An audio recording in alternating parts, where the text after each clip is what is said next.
$99 watch. Okay, got it. Yeah, nice. Hey. I'm Chris. And I'm Erin. Well, podcast. Imagine what your students can do. So today, guys, we have a special guest. We're lucky enough to be joined by Jeff Utrecht. Jeff is an educator, an innovator, an inspirational figure in education. He does keynotes. He leads trainings for teachers in districts all around the Pacific Northwest and the world. Jeff first came in years ago. I sat in on one of his sessions that he was leading at NCCE. And both Erin and I have had the pleasure of sitting in on one of his keynotes for the district that we work with. And just recently, a workshop that Jeff facilitated in Chelan, Washington, which we actually reflected on in a prior podcast a few weeks back. Yeah, 2 weeks ago. So we're super excited to have him. So without further ado, Jeff Utrecht. Hey, thank you very much. Appreciate it. It's good to be here, guys. Thanks for joining us, Jeff. Yeah, it's great. No worries. Okay, so Jeff, what we usually do to start our podcast is we create this community of educators together and people that feel comfortable with each other about ourselves. So we like to share personal anecdotes. So tonight, our topic is going to be the best/worst white elephant gift story that you have. I like it's best/worst because they're usually whatever. Same, right? Right, exactly. Yeah. Like best and worst. Yeah. How that goes. Yeah. So I'll go ahead and start. So I'm kind of an anomaly here. I have never actually been taken part in a white elephant gift exchange. I just feel like that does not seem real. I know. Crazy, how can that not be? How can you make it this far in life and not? Are you willing to say on the podcast how old you are so that we can all be shocked? I'm 46 and I have not done a white elephant gift exchange. That is whack. I agree. It is crazy, right? But I do have some stories from white elephant gift exchanges from my friends. So my cousin or my buddy, his name's Corey. I used to teach with him in the Prosper School District. One of his famous white elephant gifts that he gave out one year, and it actually continued to make the rounds over the years with kind of his group of friends. You know how we take pictures at the beginning of the year, the school pictures? Mm-hmm. So he had one of those framed, like he actually signed it, like best wishes, Corey, and he had this thing framed, and that was his gift that he gave, and it just kept making the the gift that kept on giving. It was the gift that kept on giving. I mean, that's classic. That's a great gift. That is a great gift. This was not a white elephant gift, but my mom was given a shake weight a few years back by my grandma. Like a legit, like, hey, this is a great gift type of thing. So, which is going to segue into my white elephant story, because my family does one. We've done one every year for the last several years. My family like vacillates between should we do a serious gift exchange, like with sincerity behind it, or should we give funny gifts? And I'm always like, funny gifts. So the last that's a shock. That really is a shock. Yeah, right. I know. To the funny gift and the spectrum. But it's just like we're all grown-ups. Nobody needs anything. So let's just. I mean, and in the past, we've kind of called it the as seen on TV gift exchange, because there have been years where we've mandated like the thing that you bring to the gift exchange has to have the as seen on TV logo on it. Like it has to be like a QVC sort of gift. Great, yeah. And so one year the shake weight made the rounds at the family gift exchange, and we have this amazing picture of my grandmother with the shake weight. Like everyone passed it around the circle and gave the shake weight a shake. Grandma's out there. Oh yeah. And so we have this awesome, and I mean, I don't know how long ago this was, but grandma's 94 right now. So she can't be any younger than like really high 80s when she's in this picture. And she's just like going after it. She has like crazy look on her face. Yeah. And there, my other story is, but I can't go into the details because it would not be appropriate, but there was a group of friends that I had in Oregon. These are all my teacher friends. These are all fine, upstanding people, but, we had an ornament exchange that then eventually evolved into an annual like adult ornament exchange and became quite humorous, only humorous. Yeah. But I won't go into details on that one because it's not really it's not safe for work, I would say. It's not a work safe episode. No. Jeff, Right. you have a white elephant story? We have one. We much to the same as it's one that keeps on giving. And the problem is it wasn't actually given. You know, you always have that family member that like has no idea what you actually like, Oh, but yeah. thinks they understand you. Yeah. Right. Yeah. So I have a family member like that. And for Christmas one year, we got this because we're big wine drinkers, my wife and I. And so we got like, it is the cheesiest ceramic like wine bottle holder. Nice. And it's got like a bear leaning up against a tree, and the tree stump is like where you're supposed to put the bottle. It's like one of those, like almost like a scene on TV, cheesy ceramic thing. So we got one, and then my sister-in-law and brother-in-law got one. And so it became the thing that nobody wanted it. Yeah. So we're going on like 6 Christmases now, and it's not even Christmas. It's a year round that we hide it in each other's house. And so all of a sudden you're like, we hide it. And then all of a sudden, like they come down to visit, and it'll be like months later. And all of a sudden you'll find it stuck somewhere. Like it's in a closet, it's under the bed. Yeah. We hid it one time in their trunk. It lasted there for about 6 months. Like, hid it like under the spare tire in the trunk. Like, so, like it's like a white elephant gift that keeps on giving. And it's now, of course, it's broke over the years. So like the bear's got one arm, the tree trunk's like half falling apart, but we won't give up on it. Like this thing keeps going. That's great. Yeah, it's just the legacy. Now that's just the way it goes. So Awesome. yeah, that's the one that keeps giving for sure. Awesome. All right. So, we're going to move into kind of the main part of the episode now. So basically we invited Jeff on here to kind of just introduce him, get to know him, kind of ask him some questions on himself. So our first question, Jeff, wide open. Here you go. Ready? Tell us a little bit about yourself. Well, I think there's a couple things you need to know. First of all, I don't know if you invited me or if I said I'm going to come on your podcast. Okay. I mean, no. This is a great might be a little bit of a. Here's the actual story. No, the actual story is we were sitting at your workshop a month ago, and Chris and I are like huddled up talking at our table, and Chris is like, I'm trying to play it real cool here, but I'm trying to figure out like how we can ask Jeff to come be a guest on our podcast. And then we like dorkily like walked up to you and we were like, by the way, we have a podcast. And then you just blurted out with like, we should do an episode together. And I secretly went, yes. That's fantastic. Yeah. So I played right into your hand. Huh? Well, Yeah, absolutely. Yeah. Yes, you did. Yeah, well done. Well, and I think it's good to know on this episode as well that there's this nice little like bar background noise going on because Chris is actually on. So if Chris's voice cuts in and out, it's because he's actually using free Wi-Fi on a bar, which good on you. Yeah. Really good on you. Maybe we'll call it like pubcasting. Well, I think it's good because I'm actually starting a new, and both of you are invited, by the way, for my new podcast. But I am starting a new one called Teachers on Tap. And the idea is to travel around the state and have a beer with teachers and just record the conversation. So I mean, a beer. It doesn't have to be a beer. Our margarita is acceptable. Anything you can get on tap. Let's put it that way, right? Well, Or a bottle. A bottle works too. Okay.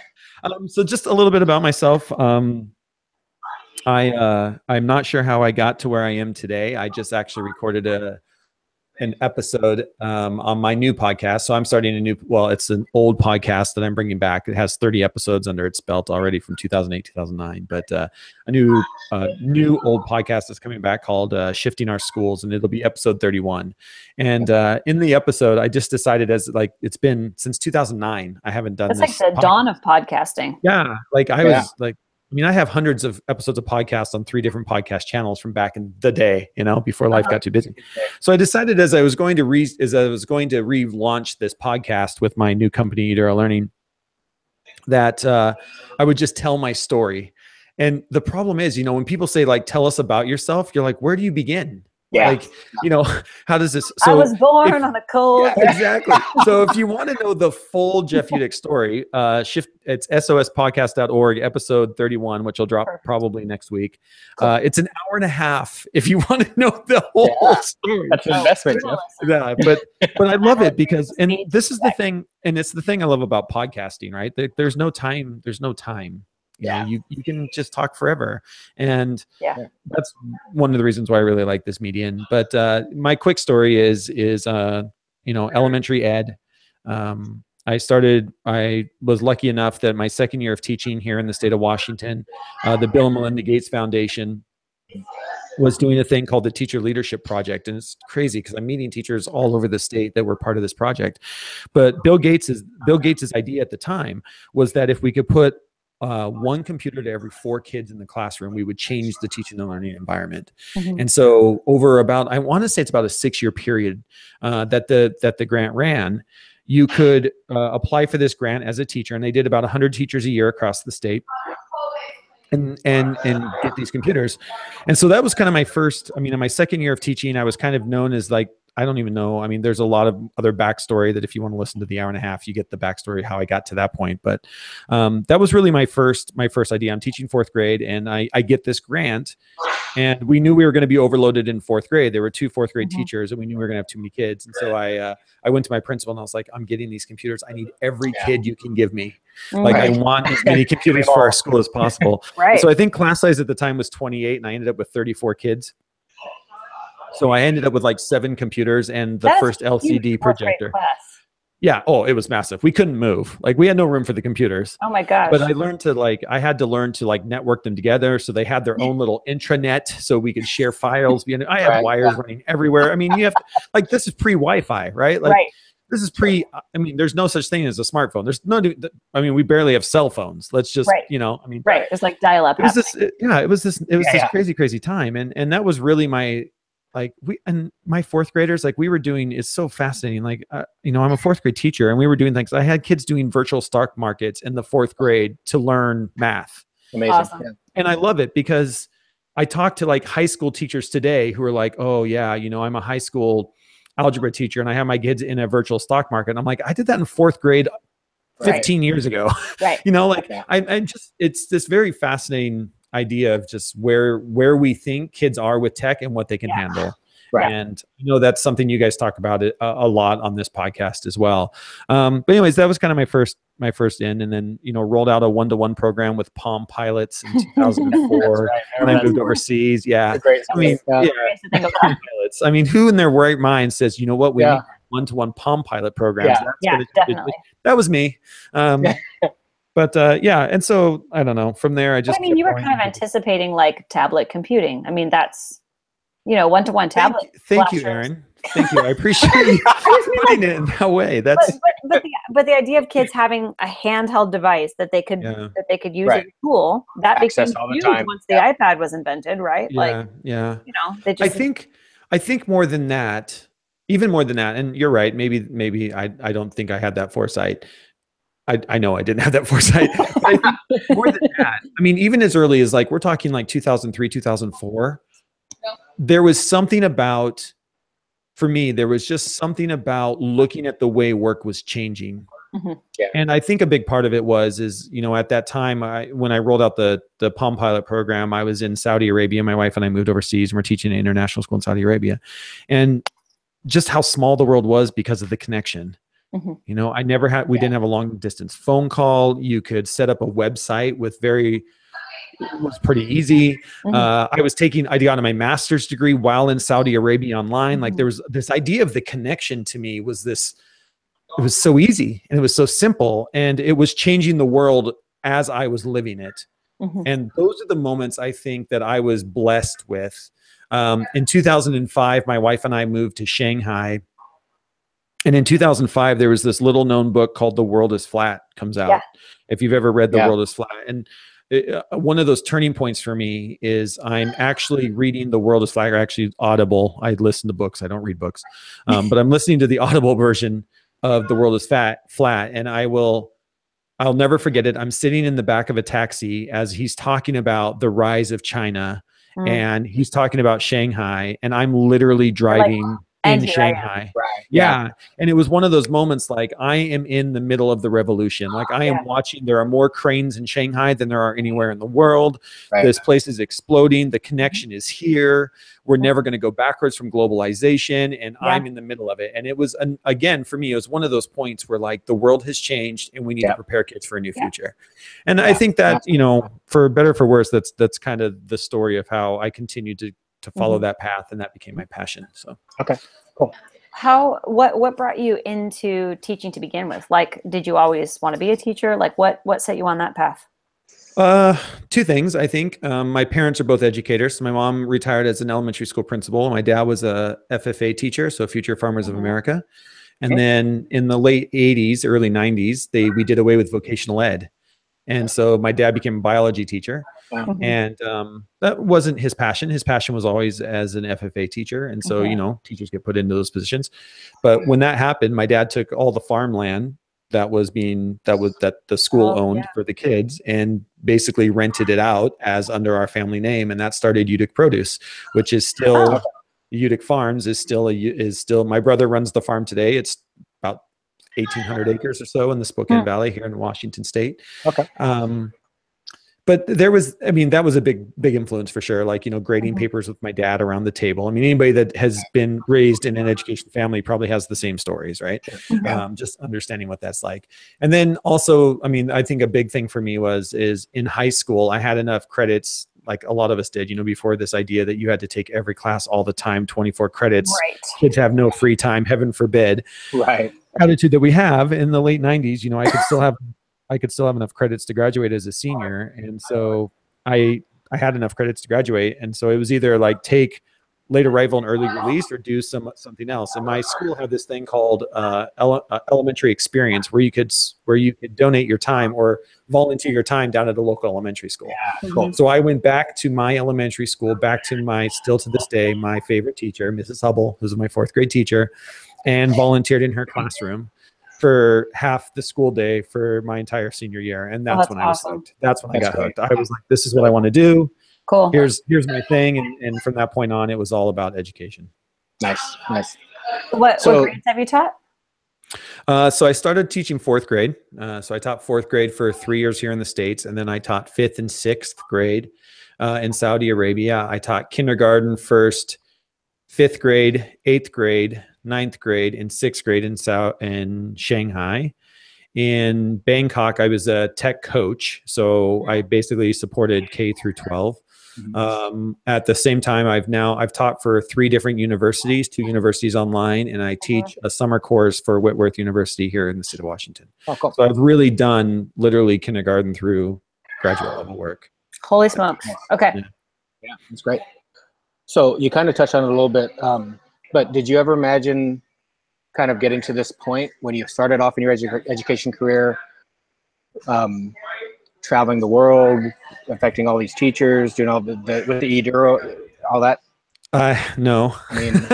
I mean, I don't know if anybody does, right? I was a 4th grade teacher. Like, that's what I was. And I actually set a goal for myself, you know, back when I was in high school, and my mom was an administrator. And so my goal was like to be an administrator by the time I was 30.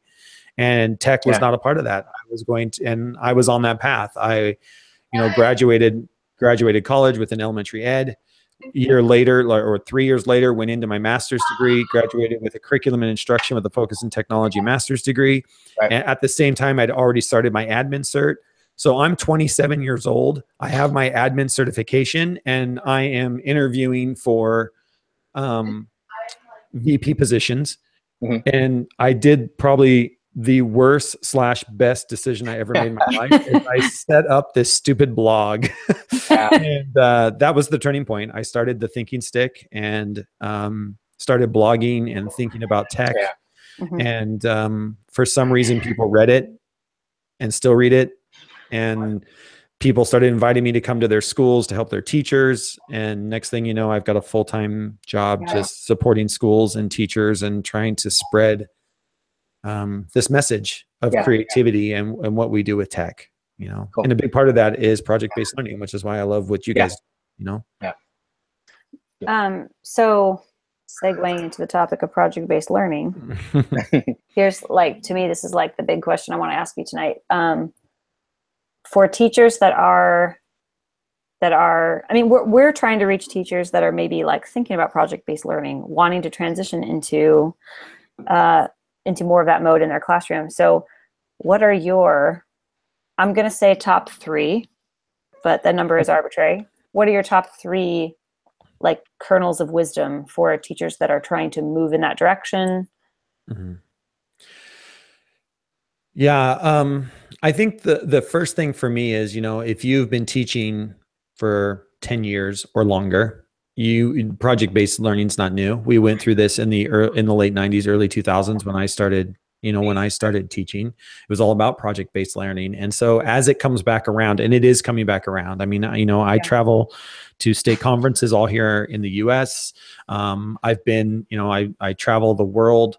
I just came back from Shanghai and Luxembourg, and doing work, and we are see project-based learning coming back. And my hope is teachers that were through it the first time understand that this thing comes back. We talk about this all the time in education, right? The pendulum swings from one end to the other, and you hear teachers talk about it like, here comes the pendulum again. Here it comes again. But every time it swings back, it's different. And that's the part we need to remember. And as it swings back this time, I think the 3 nuggets that we learned from the last time as we come back, one, I think, is understanding that there is a very structured process to project-based learning.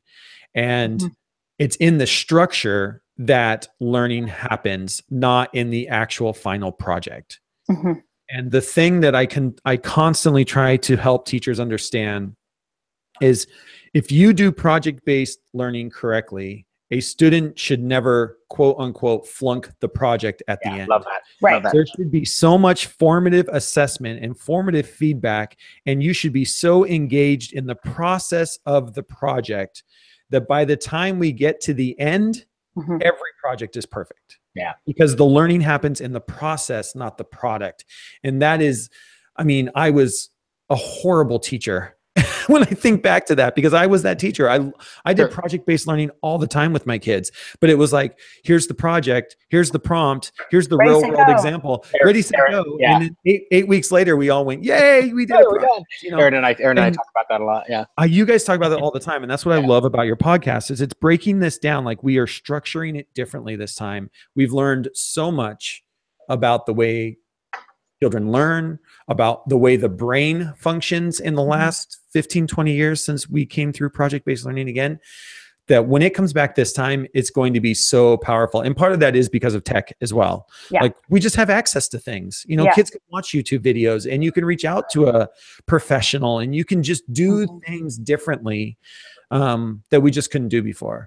So that's I think my first thing is understanding and trying to learn the process to creativity is really what we're talking about, right? It's the process of creativity. The second thing is understanding, how do you assess a project and make it a summative assessment and not have it to be a test.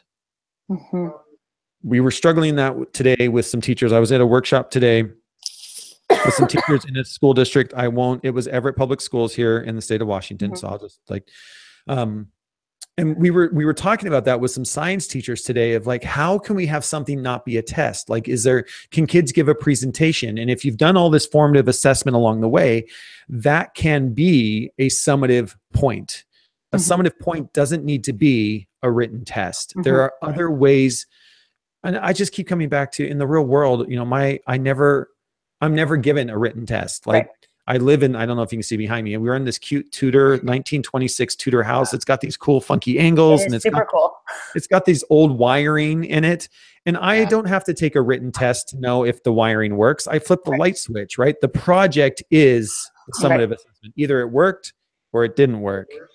And so how do we make projects? Not only do we formatively assess along the way so that we have some places that we can throw some stuff in the grade book, right? And have some touch-in points, but also understand that we don't have to test kids to death, that projects can be a summative assessment. And then I think my third nugget is, how do we get outside of this idea of resources drive curriculum and get back to a place that is truly pedagogically focused and allowing teachers to be creative in the way that they approach learning with kids. And I understand that there are a lot of teachers listening right now, and they're just like, oh my gosh, that's a pipe dream. Yeah. And it is a pipe dream, but I think it's coming. Like, there are conversations I'm having here in our state, in Washington State, at the state level. There are things going on at the national level. There are things going on that we are starting to see this shift away of, you know, we got into this really bad habit of, we adopted materials and called it curriculum. Yes. For me as an elementary teacher, I remember the FOSS kit Oh, I don't know yeah. if it was like all of a sudden the FOSS kit is nothing but materials, but many schools said, oh, we gave you the FOSS kit. And oh, by the way, it has the standards. So just do that. Yeah. And all of a sudden the material became the curriculum. Yeah. And we've got to get away from that. We've got to go back to understanding that there's something bigger than just going through a textbook or going through materials that a district gives us, and actually go back to that idea that there is something larger here that we're trying to do. And I actually think, I mean, that's what you just described is really like the crucible in which this thing that Chris and I are doing was forged, because we were both teaching English at our school, and there was a very specific list of, ninth graders will read these novels and 10th graders will read these novels. And they're even like in the last couple of years since I like left and came back, they're even relaxing up on some of those, but it was a very, very concrete list. And there was also a list of like, they will write these pieces for their portfolio. It was very predetermined and concrete. And then it's like, you kind of had to build your curriculum and your lesson plans and your unit plans around those things. Those were givens. And so Chris and I both come from districts where we just got to teach whatever we wanted. Yeah. And so he and I were both like a little disoriented when we came to teach there. And I'm not even ripping on it. It's just this project-based awesome thing was born out of, okay, we know that we need to do these things. We need to help the kids write these pieces and grapple with these works of literature, but those things don't have to determine everything else that we do. So that's when we started thinking about, like, the novel To Kill a Mockingbird is just one piece of a unit that we're building, and maybe it's a big piece or a significant piece, but the unit's actually about social justice, because like that's actually the thing that matters in the real world. Exactly. And we're going to use To Kill a Mockingbird to inform that, but we're also going to use all this other stuff to inform that as well. That's right. And so we're hoping to kind of we're still figuring out how to deliver our message, but what we're trying to do is help people, when you're in that situation, because I think a lot of teachers are still in that situation where they're handed the materials they're supposed to use and the stuff they're supposed to teach. So how do you take that and then marry it to what you really want to be doing, which is this kind of real world project-based stuff over here? And because you can bring those together in a way that honors both. Yes. And I think you're hitting the nail on the head. And we've been doing this and this is a really interesting activity that I think teachers can even do on their own, or I think it's a great like PLC time if you have a team. Is have everyone, or even as a team, what is the relationship that your team sees between curriculum, content, resources, and material? Or I'd even add standards in there. What does your team see as curriculum, standards, material, or resources and content?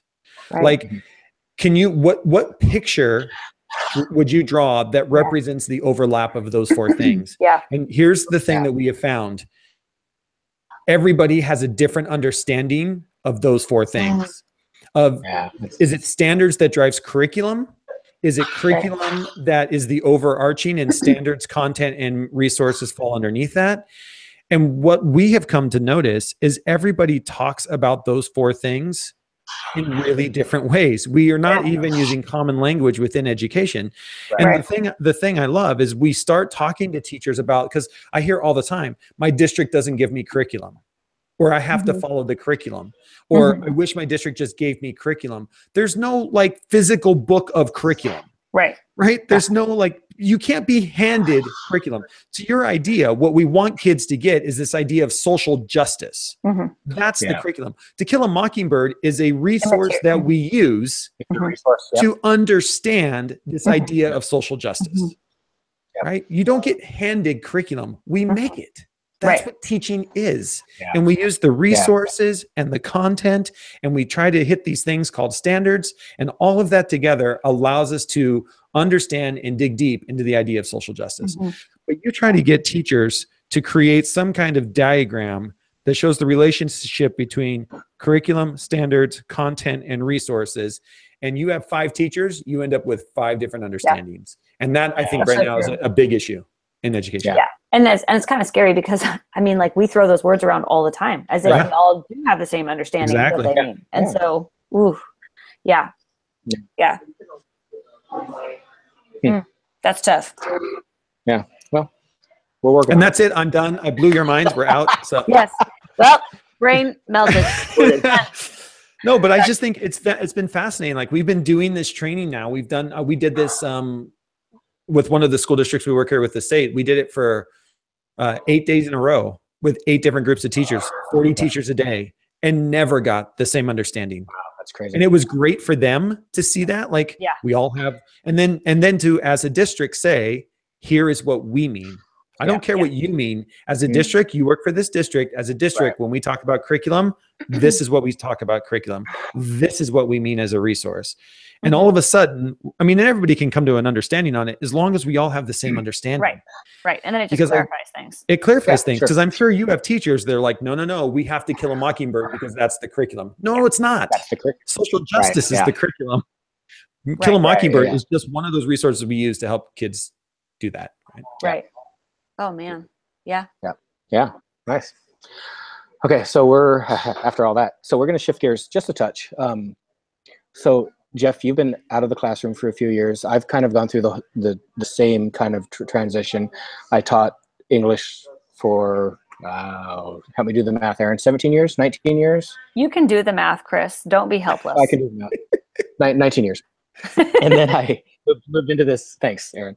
Then I moved into this educational instructional coach role. So I'm out of the classroom now. So I guess my question for you is, it's kind of two-part. What do you miss most about being in the classroom teaching? And then what do you find most rewarding about what you're doing now? I mean, moving out of the classroom by far is the kids. I mean, what I love is I don't have to grade papers. I don't have to fill out grade reports. I don't have to deal with parents. But man, I miss the kids. Yeah. So I have found this really cool thing that has helped to fill that void for me. It's called substituting. It's amazing because you just get to go in and play with kids. Yeah, that's cool. Yeah. And I sub at my wife's school on my days off, which I have to say has not been now for a year. But I was going to say, you have days off? I don't as of late. I don't, but I did for a while, and I loved it because I only was at my wife's school, so I knew all the teachers. Yeah. You know, my wife's a school counselor, and it was just known, like, if Jeff comes in, you leave an outline of kind of where we are, what are the standards you need. You have to book the iPad cart for the day. That's a must. And then the only thing I guaranteed the principal is like 27 kids will walk in, 27 kids will walk out. Yeah. I can't guarantee what else is going to happen that way. And I just geeked out with kids. Cool. Just awesome geek out of kids, you know, and we used the iPads, we didn't use the iPads. But I still miss the kids. Yeah. I'm lucky enough in what I do now is I still do parent nights. I get to talk to kids a lot. Any chance I get a chance to talk with kiddos, it's always the best part of any presentation or working with schools. Yeah. As far as what do I find most rewarding in what I do now is teachers are nothing but big fourth graders. And they still have the light bulb that goes off. You know, I was doing a training today up at Everett, in Everett Public Schools here in the state of Washington. And halfway through the training, we were having this amazing, deep, rich discussion about social media and kids. And right after the discussion, we took a break, and I actually had a teacher come up and give me this massive hug. And she's like, you have no idea what that just did for me. And that is that same feeling. Or, you know, every once in a while, I'll get an email back from a teacher that's like, I used what we learned, and these are the responses I got from students, or this is what it's did to my teaching.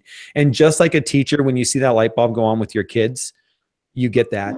The only difference is I'm affecting hundreds of kids instead of just 30.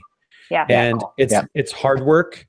It's not every teacher. It's not every classroom, but it's a lot more than the 30. And I have to remind myself that I gave up knowing 30 kids really well to be able to affect change to hundreds.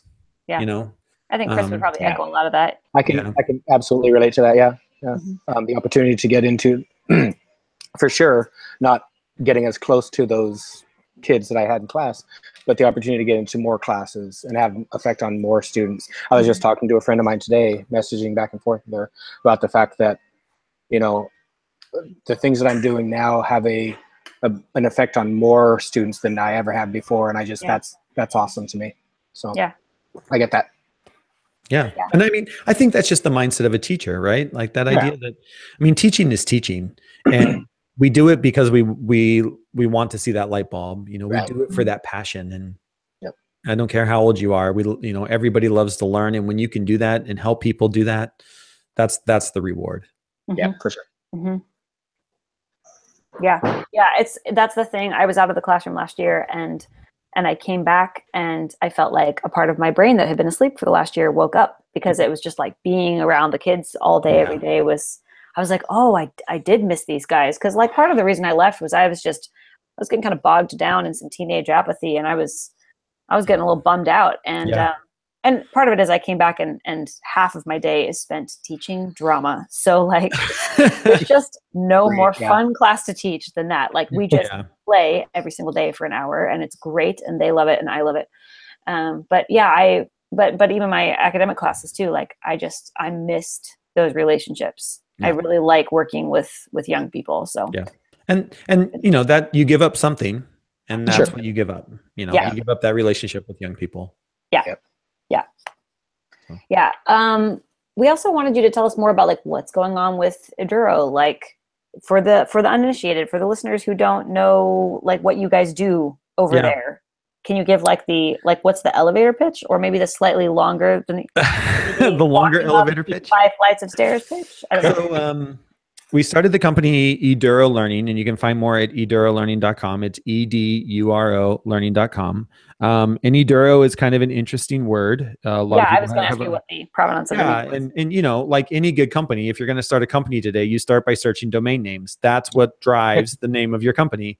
And luckily, my wife is kind of a word nerd, so she kind of got into it. And my wife's the one that found the word Eduro, and it's actually Latin for the word that means endure. Okay. So it's the root of endure.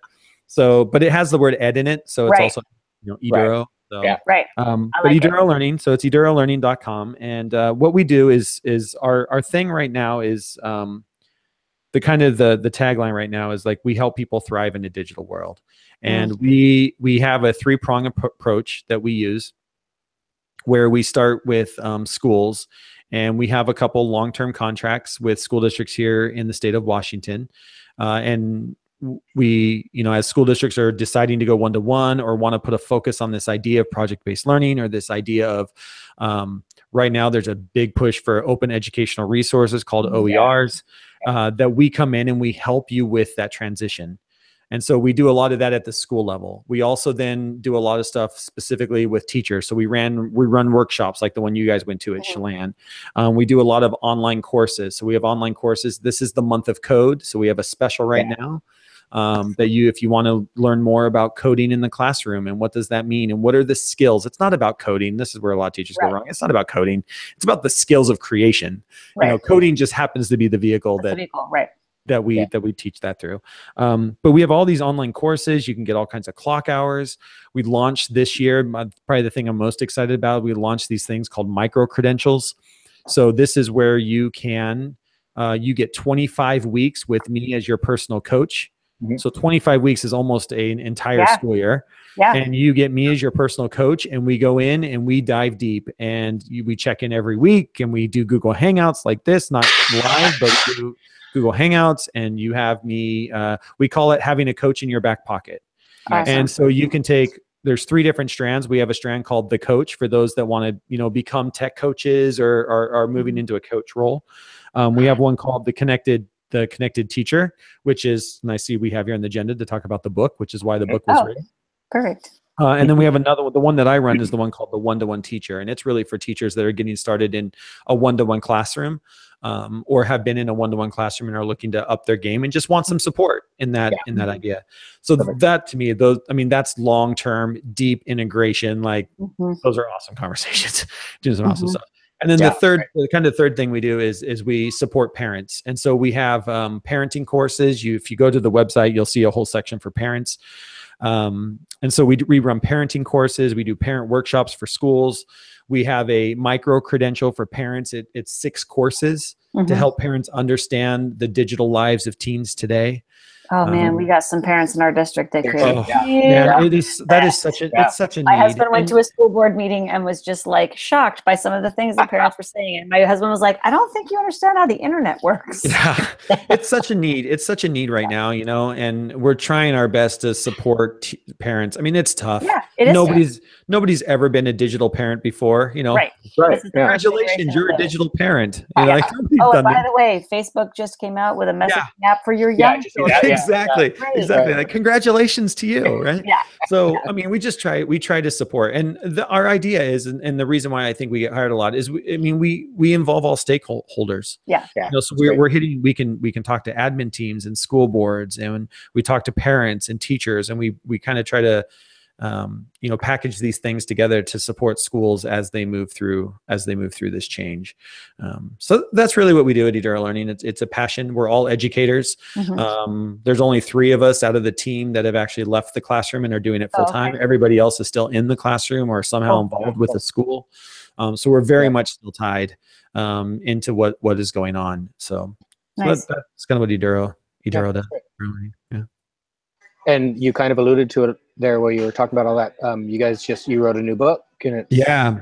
And I can't take credit for the book. So the book, Your Connected Classroom, and it's called Your Connected Classroom, a practical guide for teachers. And you can, if you go to Amazon and you type in Your Connected Classroom, it'll pop up. The Kindle edition should be out hopefully within the week.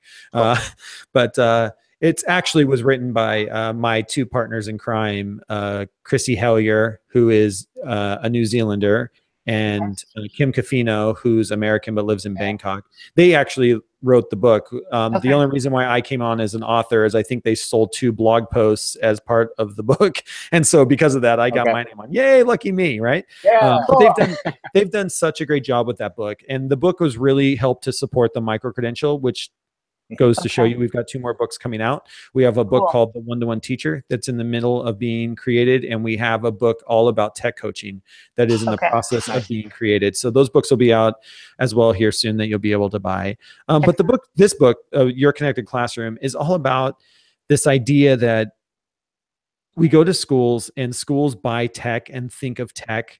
And one of the first things that every administrator tells me is like, you know, we are going to use tech and it's going to knock down the 4 walls of the classroom, which tech can do. The problem is most schools block all of the systems that allow you to knock down the 4 walls of a classroom, right? We're very familiar with this. Yes, I know. Yes, we are. My students are trying to do these projects right now. I mean, my class is called International Problems, and for the end of the semester, each group is choosing their own topic from like, pick an international problem we have not yet studied in class. Well, when you want to research human trafficking or the black market or drug cartels, it's a little challenging on our district network. There are some things that are blocked. Yeah. And so really, I mean, this book is for teachers who really want to understand how that works. How do you get connected to this amazing resource called Twitter? And so many people don't understand the power of Twitter if you really understand, because we get bombarded with the negative stuff all the time. And we forget that there is this amazing, rich culture in Twitter, especially around education. I was going to say Twitter is amazing. Oh, it's unbelievable. It really, I mean, when teachers finally get in there, they're just like, they're overwhelmed because they just like don't know, right?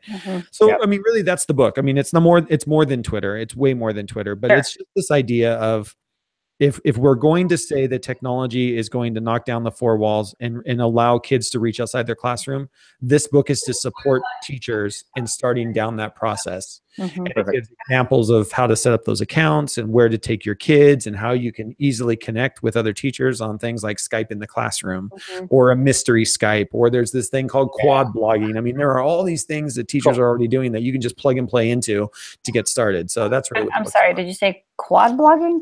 Yeah, quad blogging. Have you ever heard of quad blogging? So it's where you set up a blog with your students. So if I have all my students blogging, and you can actually, I think I can look it up real quick. I think it's quadblogging.com. Okay. Quad blogging. Yeah, I think it is. Yep. Oh no, sorry. Quadblogging.net. Okay. Quadblogging.net. And it's actually a website where what you do is you start blogging with your students. and you go to this website and you register as a teacher and say, hey, Okay. I have my students blogging. I'd love to find other classrooms around the same age, and we become partner classrooms. And so Awesome. then the way it works is I get 3 other classrooms around the world. And let's say, for example, I was a 4th grade teacher, so I'll use 4th grade as an example. My 4th graders are blogging, and I have 3 other classrooms around the world where this week my students blog, and the 3 other classrooms comment on my students. That's Oh, awesome. that's so And then the next week, another classroom in, say, Japan blogs, because they're one of our quad buddies. We all go and leave comments for them. So you're teaching kids to write to the world. You're teaching kids how to leave appropriate comments for kids they've never met. A lot of times, these classroom connections become really strong. So you end up Skyping each other and then meeting the kids. You meet your quad blogging buddy. It's always so hard. It's almost like that's so cool. It's almost like pen pals in a new way. That's awesome. It's four classrooms around the world that get together. So it's called quad blogging. Quadblogging.net is the website if you're interested. Love it. Cool. Very cool. Yeah, very cool. So it's that kind of stuff that we do. That's awesome. Yeah, love it. Awesome. Cool. All right. So should we wrap it up? Anything else, guys? Yeah. I mean, no. How could you top Jeff? No. Okay. Right. All right. So to the audience out there, we as always just want to thank you guys for joining us for this episode. Hope you've enjoyed the series that we brought to you over the course of the last couple seasons. Really want to take a second to thank Jeff for coming on. Jeff, thank you. Appreciate what you do and coming on and chatting with us. It was great. Yeah, no, well, you guys keep doing what you're doing. I love the podcast, and good luck to you in growing your audience, and just keep reflecting. It's such a great way to reflect. And you guys do such a great job. And I'm so into what you guys are doing. Like, Aaron, I am totally following your project in the podcast. Like, as you're talking with I'm waiting for the next episode. I'm like, what is she doing now? And where are the kids at? Like, I love it. Like, you tell great. It's really good. My students just discovered the podcast. So they're like, you're talking about us and you didn't let us know. Yeah. That's good. So Jeff, how can people find you? What's your Twitter? The easiest way is go to Google and type in Jeff Utecht. It's UTECHT. You'll find the blog, thethinkingstick.com. You'll find my personal website, jeffutecht.com. You'll find Eduro Learning, the company. I'm starting a new podcast, so any of your listeners that'd like to come on over and also download us. It's called Shifting Our Schools. It can be found at sospodcast.org, or if you go to any place you can find podcasts and type in Shifting Our Schools, you'll find all the old episodes there, which are still very relevant. But the new ones are going to start dropping here soon, and they're going to be, we've got some great stuff on tap. See how I did that on tap? Because one of the things we're doing is Teachers on Tap. Teachers on Tap. Did you like that? Yeah. So those are all the places. But if you just Google me, there's 4 other Jeff Utechts out there, and but somehow I own the first couple pages. Got that on lock. Awesome. Sweet. So go ahead, Chris. It's always yours. So as we say every week, if you like what you hear, we would love it if you subscribed to the podcast, and even on top of that, if you would give us a rating, hopefully a good rating. I mean, especially now that we've had Jeff on, I'm sure it'll be a 5-star rating. Podcast. Tell a friend. Just grab your friend's phone, subscribe them to our podcast. They don't even have to know about it. It's fine. Episodes will start popping up. We'll convert some people. I love that. Grab a friend's phone and download it. Just do it. I like it. Just do it. That's a good way to do it. You can also find us out on the internet. The address is projectbasedawesome.com. And you can find both Aaron and I on Twitter. My address is @TechTeachTravel. And Aaron? My Twitter handle is @OgieBuns, OGYBUNS. Come be our Twitter friends. And come be our Twitter friends. And as always, we want to give a shout out to the music. We curated it from freemusicarchive.org. The song is 2 Men from New Jersey. The band is We Is Shore Dedicated. So, on behalf of Aaron Dickey. Hello. And Jeff Utecht. Thanks for having me. I'm Chris Butler. Thanks for joining us. Until next season, peace. Peace.